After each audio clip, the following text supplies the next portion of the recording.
Liverpool started the 25-26 season like unstoppable champions, winning their first 5 games and beating Atletico Madrid in Europe, and the feeling that 𝐼RNE 𝐸𝐿's Reds might just be untouchable.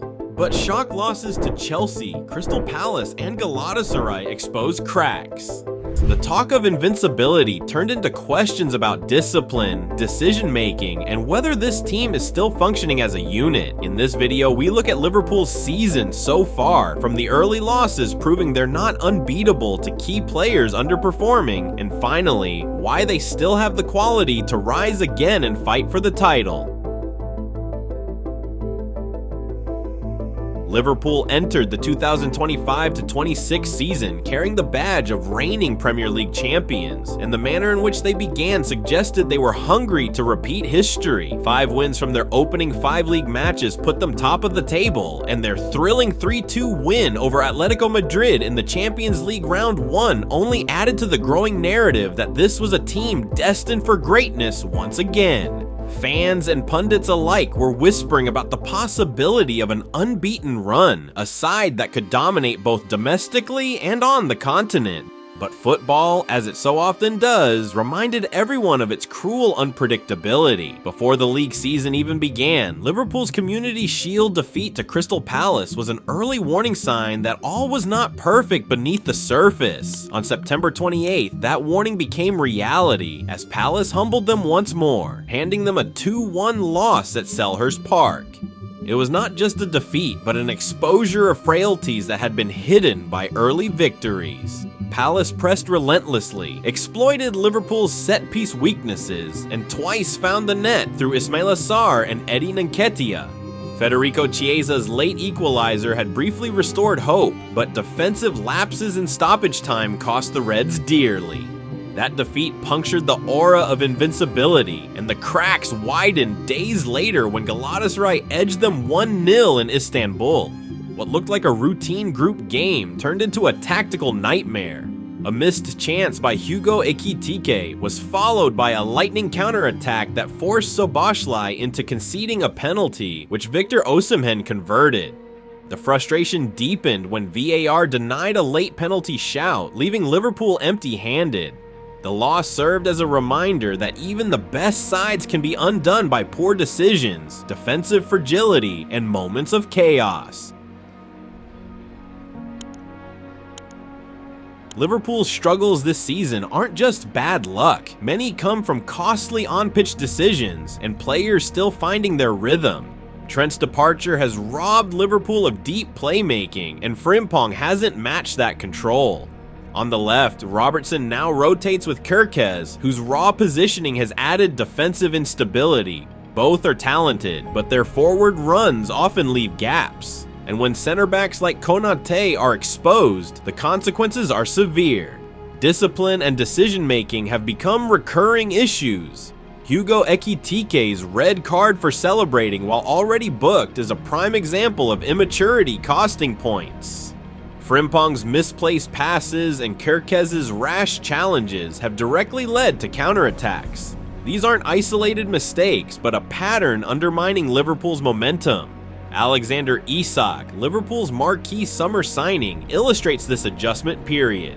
The Premier League's second top scorer last season has scored just once in 5 appearances, but he has rarely played a full 90 minutes, making it hard to build rhythm. His movement, work rate, and link-up play show that goals will come once he is fully integrated. Florian Wirtz has also struggled to meet expectations. His slower tempo and limited defensive work have unbalanced the midfield, forcing Slot to shift Szoboszlai to right back, weakening Liverpool's natural energy. Wirtz needs time, but the growing pains are clear. Even established stars show strain. Salah, despite scoring and assisting, is less influential in open play.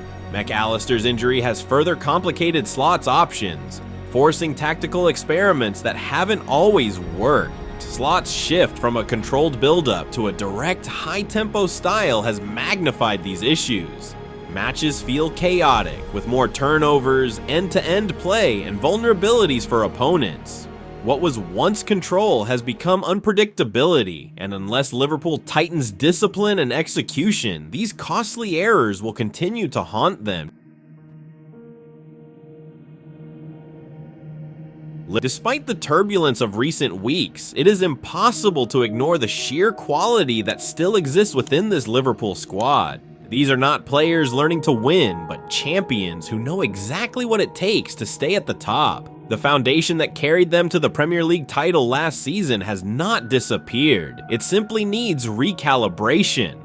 𝐬𝐮𝐬𝐫𝐞 is perhaps the perfect symbol of this duality. At times, his decisions have been frustrating, with rash choices like his needless red card raising questions over discipline. Yet when you strip back the noise, the young striker delivers in front of the goal. With 5 goals and an assist already, he stands as Liverpool's top scorer, proving that even in his rough edges, there is a clinical striker developing into a genuine difference maker. If his decision-making matures, Liverpool could be looking at one of Europe's most dangerous forwards in the making. Mohamed Salah, too, reminds us that class is permanent. While some suggest he looks slightly off his peak influence, his numbers tell a very different story. With 3 goals and 3 assists already, Salah continues to carry weight in Liverpool's attack. His ability to produce in decisive moments remains vital, and his leadership on the pitch ensures that newer arrivals like 𝐼NVINCIBLE and 𝐸𝐮𝐬𝐫𝐞 have space to grow into their roles. 𝐼RNE Slot's side still has all the tools required to rediscover dominance.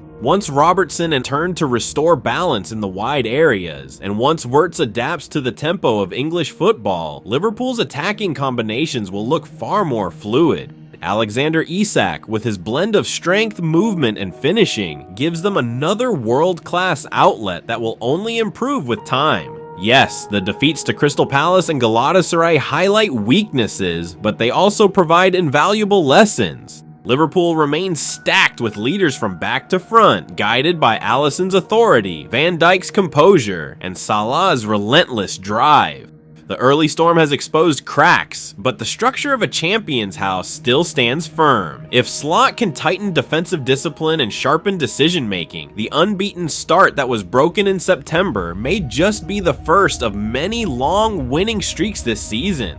The potential for Liverpool to become that unstoppable, relentless force once again is still very much alive. So here we are. Liverpool has already delivered its fair share of drama, exposing cracks in a team many believe could not be beaten. The question is not whether Liverpool can bounce back, but how quickly they can restore balance and consistency before rivals seize the advantage. One thing is certain, with the firepower they possess, the tactical ingenuity of Arne Slot, and the hunger of players determined to prove their worth, Liverpool still have everything it takes to turn this season around. The story of their campaign is still being written, the Reds are far from finished.